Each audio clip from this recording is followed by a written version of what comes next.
আসসালামু আলাইকুম, welcome to my cooking channel Shahrin's cooking artistry.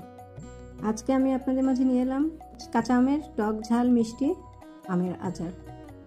ফুল রেসিপিটি দেখার জন্য আমার সাথেই থাকুন। আমি এখানে 5টা আম নিয়েছি। আমি প্রথমে আমগুলোকে ধুয়ে কাপড় দিয়ে মুছে পরিষ্কার করে নিয়েছি। এখন আমি আমের বীজগুলো ফেলে টুকরো করে কেটে চামড়াকে একটু কেটে কেটে দেব, তাহলে এর ভেতর মশলাটা ভালো করে ঢুকবে। সবগুলো আম আমি এভাবে কেটে এখন আবার ভালো করে ধুয়ে পরিষ্কার করে একটা কাপড়ের মধ্যে বিছিয়ে ফ্যান ছেড়ে ফ্যানের নিচে শুকিয়ে নেব।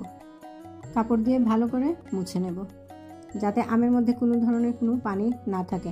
আপনারা চাইলে রোদের মধ্যেও শুকাতে পারেন। আমি সাথে সাথে করে ফেলবো, এর জন্য আমি এভাবে শুকিয়ে নিচ্ছি। আমগুলো একদম শুকিয়ে গেছে।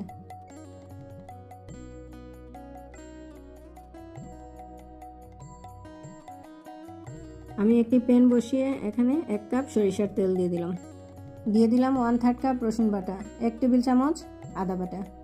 এটাকে আমি 2 মিনিট কষাবো। এখন দিয়ে দিচ্ছি রসুনের কোয়া 1/2 কাপ। এটাকে একটু নেড়েচেড়ে এখন আমি দিয়ে দিচ্ছি 1/2 কাপ গুড় এবং 1 কাপ চিনি। চিনিটা গলা পর্যন্ত আমি নাড়ব।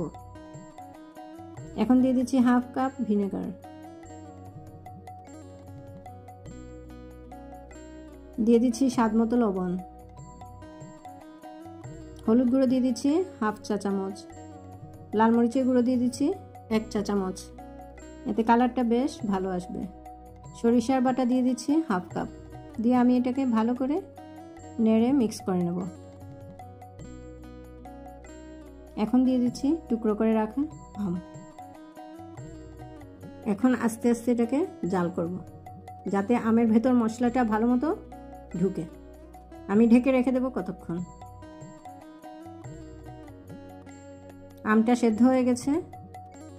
এখন আমি জালটা আরেকটু বাড়িয়ে দিয়ে আরেকটু শুকিয়ে নেব। এখন দিয়ে দিচ্ছি বিট লবণ 1 চা চামচ,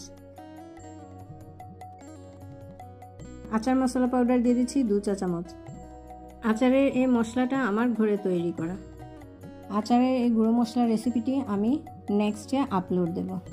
আচার মশলা পাউডার রেসিপিটি কারা কারা দেখতে চান অবশ্যই কমেন্ট করে জানাবেন। আচারগুলোকে আমি ঠান্ডা করে নেব। এখন একটি পরিষ্কার জারে আমি আচারগুলো নিয়ে নেব। রেসিপিটি কেমন হয়েছে যদি ভালো লাগে তাহলে একটা লাইক, কমেন্ট ও সাবস্ক্রাইব করতে ভুলবেন না প্লিজ। আর ফেসবুক থেকে দেখে থাকলে লাইক ও ফলো দিয়ে আমার সাথে থাকবেন। এতক্ষণ যারা আমার সাথে থেকে ফুল রেসিপিটি দেখেছেন তাদেরকে অসংখ্য ধন্যবাদ। উপরে আমি একটু সরিষার তেল বেশি করে দিয়ে দেব। পরবর্তী রেসিপি দেখার আমন্ত্রণ রইল।